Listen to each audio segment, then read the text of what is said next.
नमस्कार प्यारे साथियों, कैसे हो सब लोग? ठीक हो?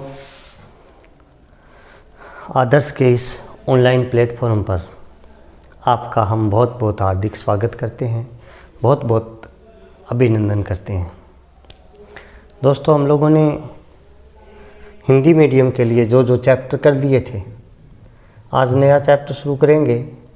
हिंदी मीडियम के लिए कर लिए, आज आप लोग करेंगे D and F block chapter. D and F block start करेंगे, मैं कराऊंगा आपको। इंग्लिश मीडियम में तो करवाया हुआ है, हिंदी मीडियम में नहीं करवाया, आप करवाएंगे।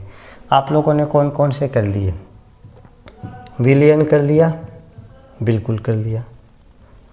विद्युत रसायन कर लिया? कर लिया। विद्युत रसायन। रासायनिक बल गतिकी कर लिया? रासायनिक बल गतिकी।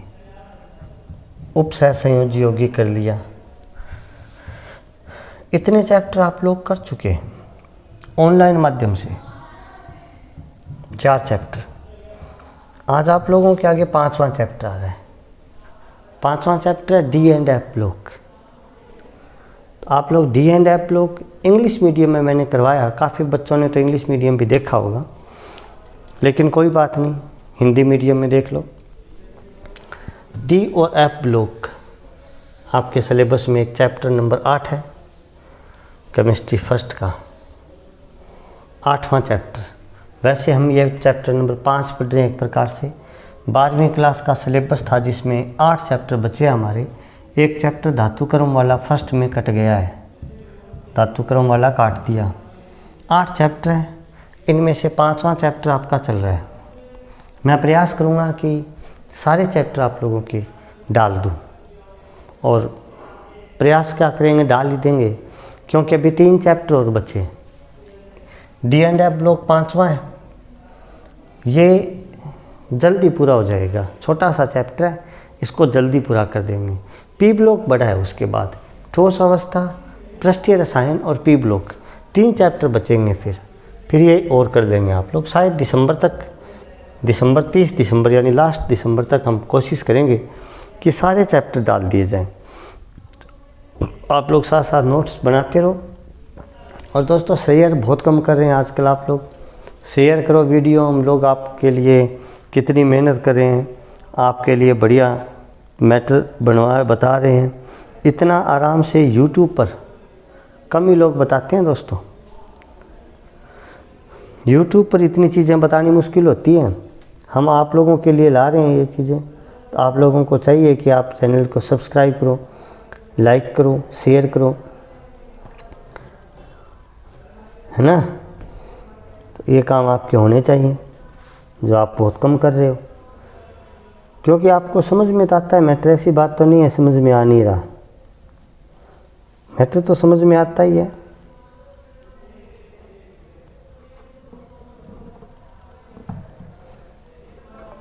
ना।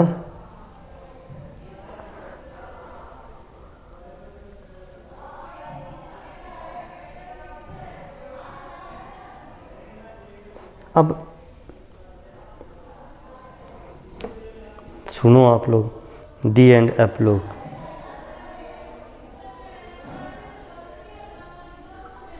आज ये पार्ट 1 है, डी एफ ब्लॉक।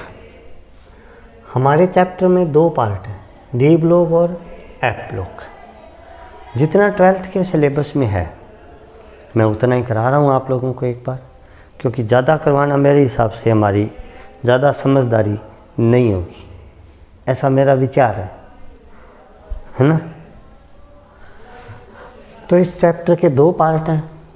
आप लोग पार्ट नंबर 1 लिखें डी ब्लॉक, ये पार्ट फर्स्ट है, डी ब्लॉक, ये पहला पार्ट है, ठीक। और इसका पहला क्वेश्चन लिखो आप,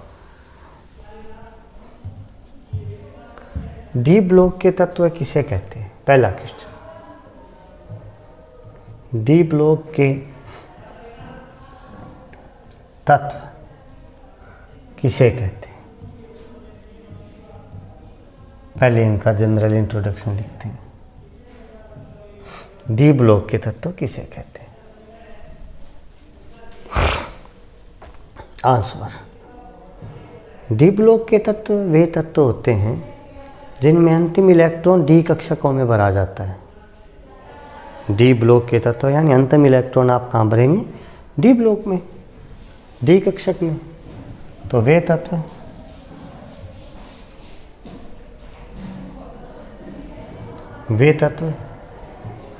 जिनमें अंतिम इलेक्ट्रॉन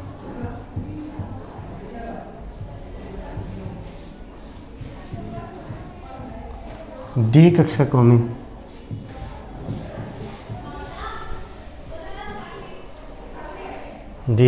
में भरे जाते हैं,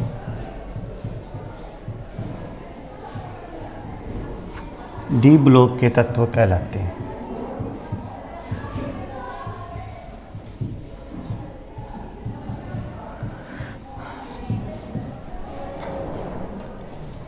इन तत्वों से संबंधित ब्लॉक को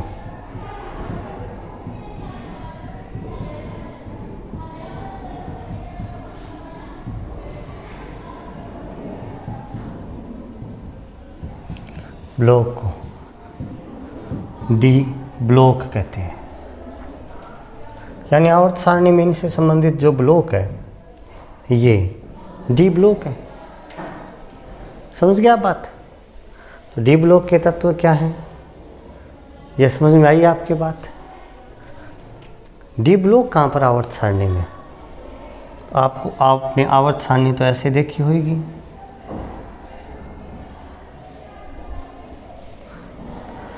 ऐसे नीचे एफ ब्लॉक है, ये एस ब्लॉक है, ये डी ब्लॉक है, ये पी ब्लॉक है। तो यानी एस और पी ब्लॉक के ठीक बीच में डी ब्लॉक स्थित है आवर्त सारणी में। डी कक्षकों में अधिकतम 10 इलेक्ट्रॉन आते हैं, अतः डी ब्लॉक में भी 10 वर्ग हैं, वर्ग नंबर 3 से लेकर वर्ग नंबर 12 तक, कुल 10 वर्ग हैं डी ब्लॉक में। ये चीज़ें भी आप लोग नोट कर सकते हैं।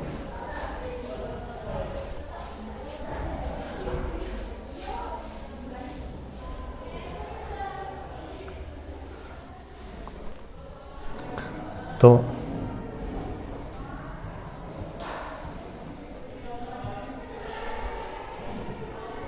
आवर्त सारणी में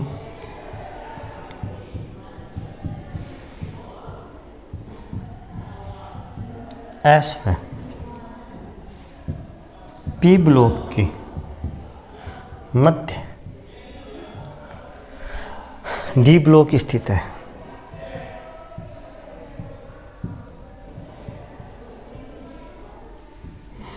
डी ब्लॉक स्थित है। डी कक्षकों में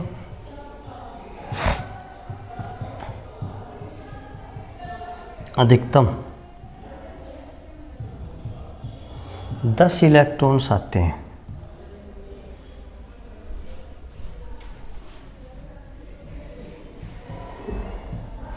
अतः डी ब्लॉक में कुल 10 वर्ग है, वर्ग 3 से 12 तक 10 वर्ग है, वर्ग नंबर 3 से लेकर वर्ग नंबर 12 तक। समझ में आई आपकी बात?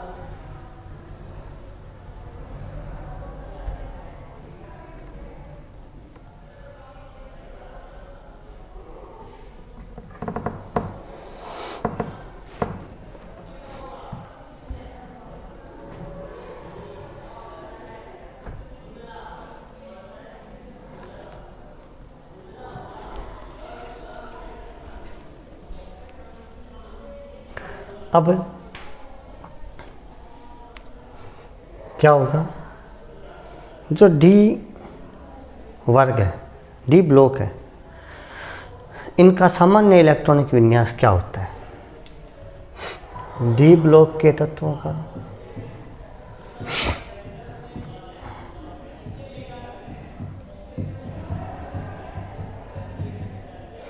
सामान्य इलेक्ट्रॉनिक विन्यास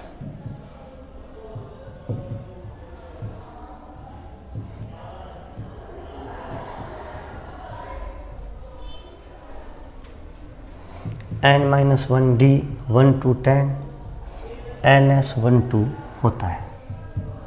ये जनरल जानकारियाँ हैं, सामान्य इन्फॉर्मेशन जो आप लोग जानते हो। और दूसरी बात, डी ब्लॉक के तत्वों को संक्रमण तत्व कहते हैं।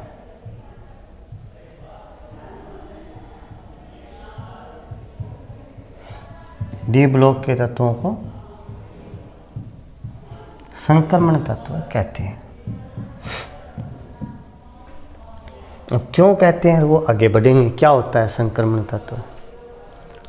अब डी ब्लॉक के तत्वों की कुल 4 श्रेणियां हैं जो आपके सिलेबस में नहीं है, सिर्फ हम नाम लिख देते हैं कि डी ब्लॉक के तत्वों की 4 श्रेणियां हैं।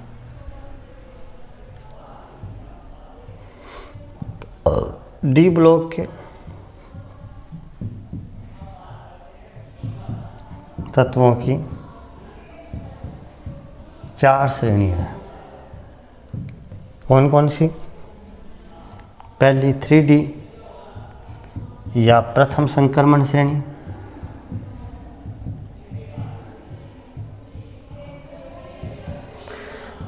दूसरी 4D या द्वितीय संक्रमण श्रेणी, 5D या तृतीय संक्रमण श्रेणी, 6D या चतुर्थ संक्रमण श्रेणी। ये 4 श्रेणियां हैं। समझे आप लोग बात? ये श्रेणियां आपके हैं नहीं, इसलिए हम ज़्यादा इस पर चर्चा नहीं करेंगे, लेकिन नॉर्मल बात आप लोगों को याद रखनी है।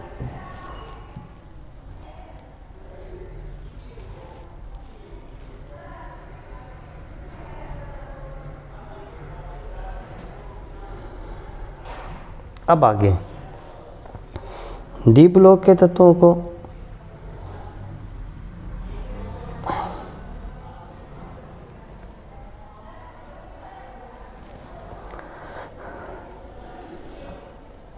अब हम डी ब्लॉक के तत्वों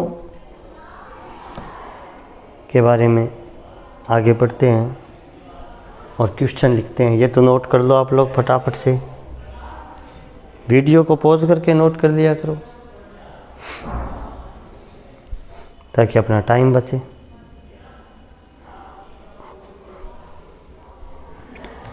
आगे आता है 3D श्रेणी। आपके सिलेबस वाले ने दी है 3D श्रेणी, तो आप लोग प्रश्न लिखें। प्रथम संक्रमण श्रेणी,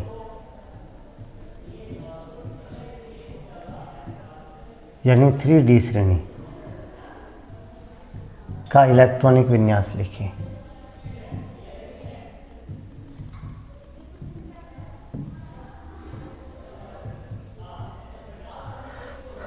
इलेक्ट्रॉनिक विन्यास लिखें। ये आपके सिलेबस में है, तो मैं यहाँ पर इसका आंसर देने के लिए एक टेबल बनाता हूँ। आप ज़रा ध्यान से सुनेंगे। टेबल में मैं सारी जानकारी लिख दूंगा तत्वों से संबंधित। एक तो उसका परमाणु क्रमांक, तत्व का परमाणु क्रमांक, फिर तत्व का प्रतीक हो जाएगा, प्रतीक तत्व का,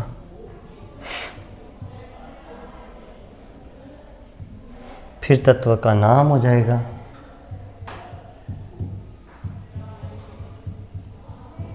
और इसका इलेक्ट्रॉनिक विन्यास हो जाएगा।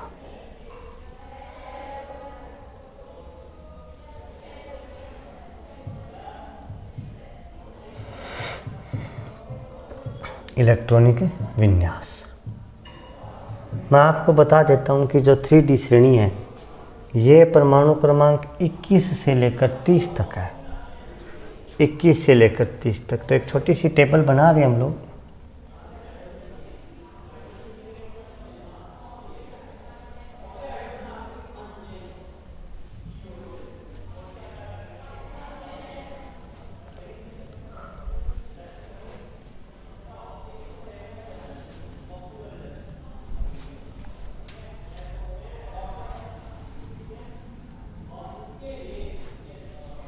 ठीक है, परमाणु क्रमांक 21 से लेकर 30 तक है ये।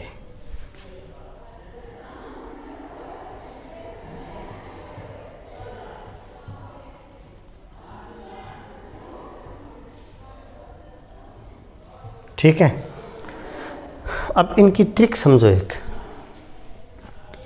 आपको याद रखना है, शक्ति, वक्र, मन, फेंको, निक्यूजन।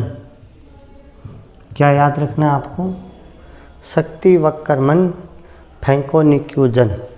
शक्ति, वक्र, मन, फेंको, निक्यूजन। यह याद रखना है आपको। ये याद रखेंगे तो आपको परमाणु क्रमांक 21 से लेकर 30 तक के तत्व याद हो जाएंगे ऐसे। शक्ति, वक्र, मन, फेंको, निक्यूजन। शक्ति, वक्र, मन, फेंको, निक्यूजन। देखो, शक्ति, वक्र, मन, फेंको, निक्यूजन। लास्ट के 3 तत्वों को हमने एक बना दिया। तो शक्ति, वक्र, मन, फेंको, निक्यूजन, ये इनके प्रतीक हो गए। आप इनके प्रतीक लिखो ऐसे। शक्ति, वक्र, मन, फेंको, निक्यूजन। अब इनका नाम लिख दो इनका। Hc का क्या नाम है? स्कैंडियम। Ti का क्या नाम है? टाइटेनियम। V का क्या नाम है? वेनेडियम। Cr का क्या नाम है? क्रोमियम। Mn का क्या नाम है? मैग्नीज। Fe का क्या नाम है? आप सोच रहे होंगे Fe का नाम है फेरस वगैरह कुछ भी नहीं है। Fe का नाम आयरन है, फेरस नहीं है। Fe का नाम आयरन है। समझ में आई आपकी बात? आयरन न कि फेरस। फेरस तो Fe2+ को बोलते हैं और Fe3+ को फेरिक बोलते हैं। याद रखेंगे, ये फेरस नहीं है, ये क्या है? आयरन।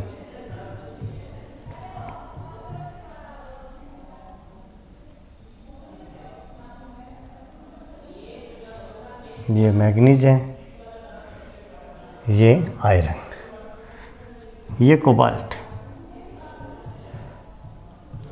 Ni निकल, Cu कॉपर, Zn जिंक। अब इलेक्ट्रॉनिक विन्यास के लिए क्या याद रखना आपको?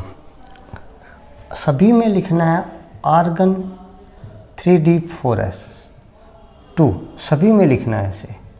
क्या लिखना है? Argon 3d4s2। सब में लिखो argon 3d4s2, argon 3d4s2, argon 3d4s2, argon 3d4s2। सब में लिखना है ये, टोटल में, सभी में लिखना है ऐसा।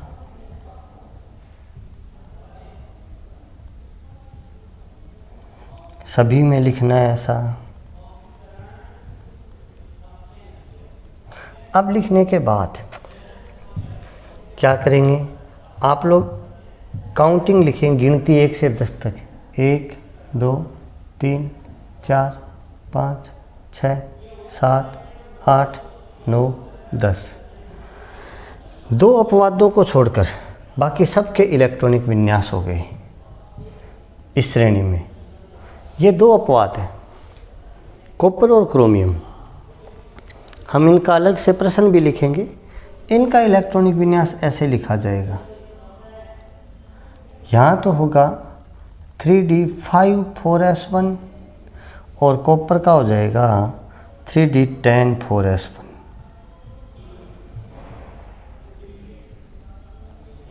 ये 2 अपवाद है, बाकी सबका इलेक्ट्रॉनिक विन्यास सही है। तो क्रोमियम और कॉपर ये 2 तो है अपवाद, ये आपको सिद्धांत से विचलन दर्शाते हैं। बाकी सबका ये इलेक्ट्रॉनिक विन्यास आप लोगों के सामने है। समझ में आया आपके? यदि एक बार समझ में नहीं आया तब तो मित्रों ऑनलाइन सेक्शन में बहुत बड़ा लाभ है, दोबारा देख लो वीडियो को, है ना। फिर वीडियो दोबारा देख लो, कौन सा इसमें फ़र्क पड़ता है, समझ में आ जाएगा आपको। एक प्रकार से दोबारा समझाया ही गया है वो। ये ट्रिक है, ये इलेक्ट्रॉनिक विन्यास लिख सकते हैं आप लोग आराम से। ये इसकी ट्रिक बताई थी मैंने आपको। अब आता है कॉपर और क्रोमियम जो है, ये आपको सिद्धांत से विचलन। आप वो सिद्धांत से विचलन का मतलब होता है कि ये जो है ना, आप वो सिद्धांत था 11th क्लास में और आप वो सिद्धांत के द्वारा इलेक्ट्रॉनिक विन्यास लिखा गया था। तो आप वो सिद्धांत का पालन नहीं करते, मतलब जैसे आपने क्रमबद्ध किया था वैसा इलेक्ट्रॉनिक विन्यास इनका नहीं होता। इसका कारण आप लोगों को लिखना है। तो आप लोग क्वेश्चन नोट करें। क्वेश्चन क्या कारण है?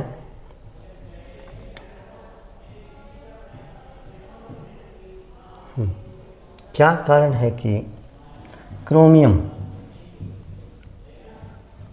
आप वो सिद्धांत से विचलन दर्शाता है?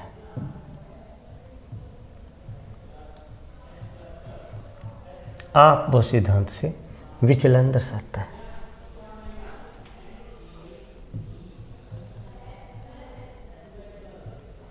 मतलब जो क्रोमियम है ना,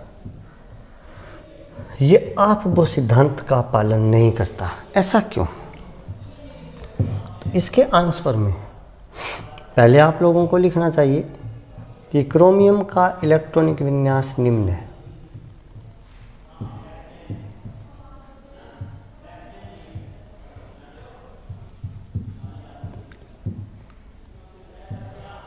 क्रोमियम का इलेक्ट्रॉनिक विन्यास निम्न है।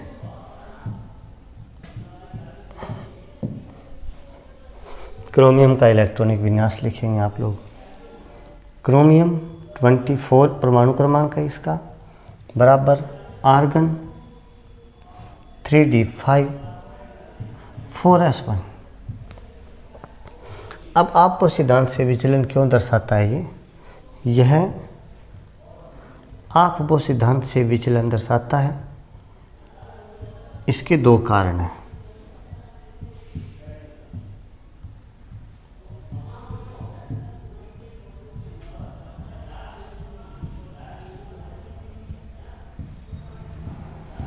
विचलन दर्शाता है, इसके 2 कारण हैं।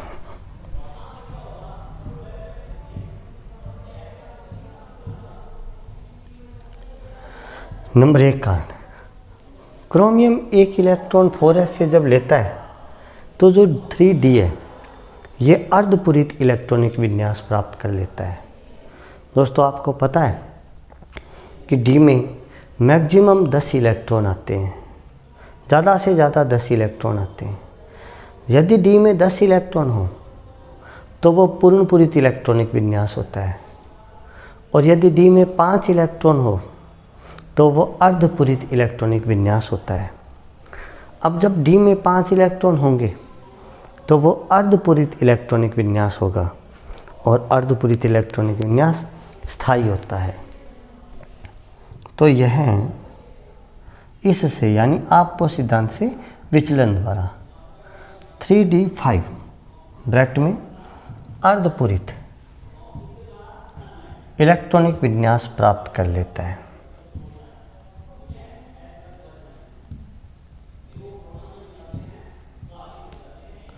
अर्धपूरित इलेक्ट्रॉनिक विन्यास प्राप्त कर लेता है। पहली बात तो इसे स्थायी हो जाएगा। 2 नंबर बात, जो इलेक्ट्रॉन आए हैं वो 4s से आए हैं। आप देखो इनमें n-1d कक्षक है और ns कक्षक है। ध्यान से देखेंगे आप तो ये 4s है, ये 3d है, यानी ये तो ns है और ये n-1d कक्षक है कि नहीं है? तो इनके जो n-1d और ns कक्षक है संक्रमण तत्व है क्रोमियम 1, और संक्रमण तत्वों के n-1d और ns कक्षकों की ऊर्जा का अंतर बहुत कम होता है। एनर्जी गैप या ऊर्जा का अंतर कम होने के कारण इनमें इलेक्ट्रॉन्स आसानी से आवागमन कर सकते हैं, इजीली आ सकते हैं। तो संक्रमण तत्वों के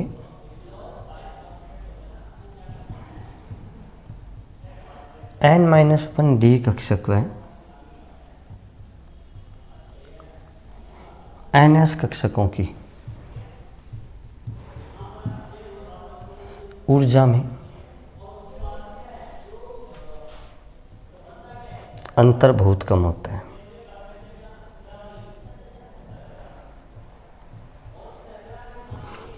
इन कक्षकों की ऊर्जा में अंतर कम होता है, तो इलेक्ट्रॉनों का आदान प्रदान आसानी से हो जाता है। समझे कि नहीं समझे आप लोग? तो इस कारण से क्रोमियम आपको सिद्धांत से विचलन दर्शा रहा है। नेक्स्ट क्वेश्चन, क्या कारण है कि कॉपर आपको सिद्धांत से विचलन दर्शाता है?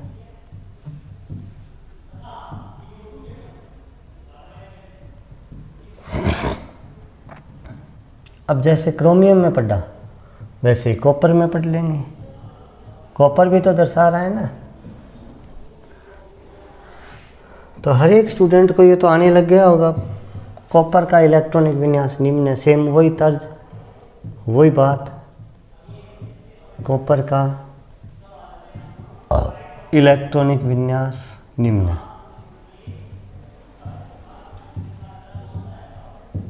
पहले हम लोग कॉपर का इलेक्ट्रॉनिक विन्यास लिखेंगे। कॉपर परमाणु क्रमांक का 29, इलेक्ट्रॉनिक विन्यास है आर्गन 3d10 4s1। नेचुरल सी चीज़ लिखी आप लोगों ने। अब यह आपको सिद्धांत से विचलन दर्शाता है।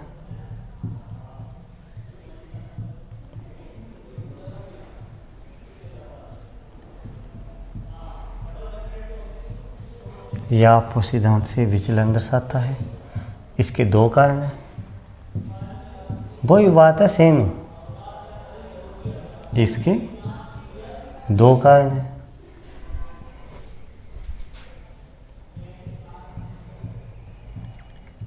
नंबर 1, यह इससे यानी आपको सिद्धांत से विचलन द्वारा 3d10 मतलब पूर्णपूरित इलेक्ट्रॉनिक विन्यास प्राप्त कर लेता है। अब आपको मैंने बताया था कि अर्धपूरित और पूर्णपूरित इलेक्ट्रॉनिक विन्यास स्थायी होते हैं, तो पूर्णपूरित इलेक्ट्रॉनिक विन्यास प्राप्त कर लेता है। 2 नंबर बात, संक्रमण तत्वों के ये सेम है, ये तो संक्रमण तत्व क्रोमियम है। संक्रमण तत्वों के n-1d कक्षक व ns कक्षकों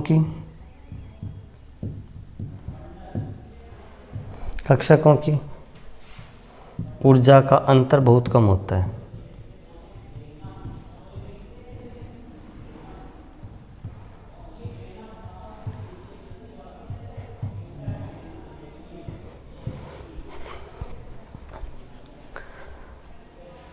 तो ये नॉर्मल सी बात आगे भी, ये कौन से विचलन दर्शाते हैं, कौन से नहीं दर्शाते, ऐसा।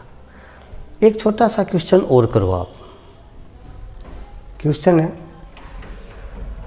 संक्रमण तत्व किसे कहते हैं? किसे कहते हैं? जिंक को संक्रमण तत्व क्यों नहीं माना जाता? जिंक को संक्रमण तत्व क्यों नहीं माना जाता? जिंक, कैडमियम, मरकरी, जिसका भी क्वेश्चन आए उत्तर एक ही होगा। संक्रमण तत्व वो तत्व होते हैं जिनका जो डी कक्षक होता है ना, वो या तो परमाणु अवस्था में या आयन अवस्था में अपूरित होता है। अपूरित यानी पूर्ण पूरित नहीं होता, 10 के 10 इलेक्ट्रॉन नहीं होते उसमें, 10 से चाहे एक ही कम हो, या उसके डी कक्षकों में अयुग्मित इलेक्ट्रॉन पाए जाते हैं, चाहे एक ही हो। तो वे तत्व है जिनमें परमाणु या आयन अवस्था में, परमाणु या आयन अवस्था में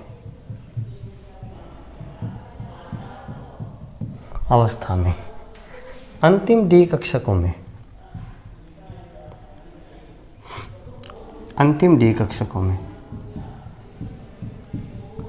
अयुग्मित इलेक्ट्रॉन पाए जाते हैं।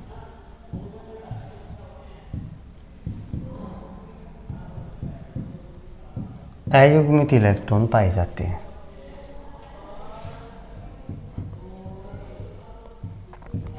संक्रमण तत्व कहलाते हैं।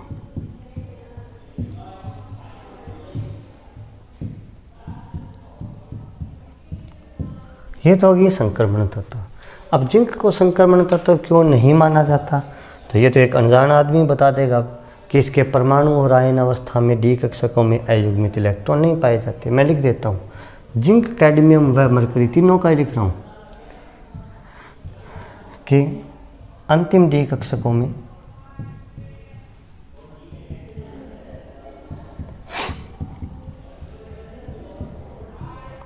परमाणु या आयन अवस्था में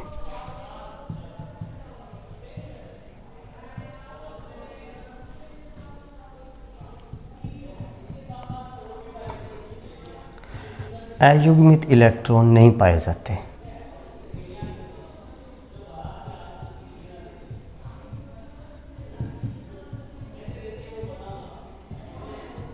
अतः इन्हें संक्रमण तत्व नहीं माना जाता। तो ये छोटा सा क्वेश्चन था जो बहुत इम्पोर्टेंट है।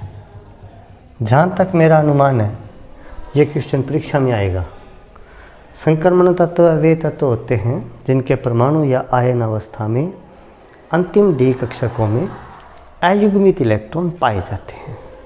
यानी डी कक्षकों में चाहे तो वो परमाणु हो चाहे वो आयन अवस्था हो, अयुग्मित इलेक्ट्रॉन होंगे। और जिसमें अयुग्मित इलेक्ट्रॉन नहीं है फिर वो संक्रमण तत्व नहीं है। इसके बारे में तो आपको पूछने की ज़रूरत ही नहीं है। तो आज की क्लास दोस्तों इतना ही। यदि आपको कोई पेज दिखाई नहीं दिया है तो मैं आपको फटाफट से दिखा देता हूँ पेज। आप लोग नोट कर सकते हैं वीडियो को पॉज करके।